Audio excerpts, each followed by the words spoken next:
Ayan, dito na naman kami ngayon mga ka-reels. For the kain naman kami sa labas. Diba? Siyempre, yung kotang-kota. Ayun.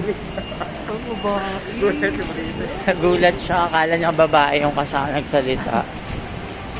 No?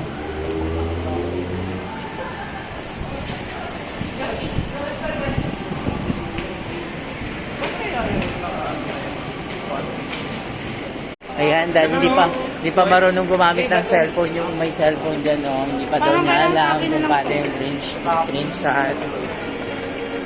Yes po. Okay naman. Uy, hindi. Saan tayo kakain? Mang inasal. Anong kakainin natin? Chicken?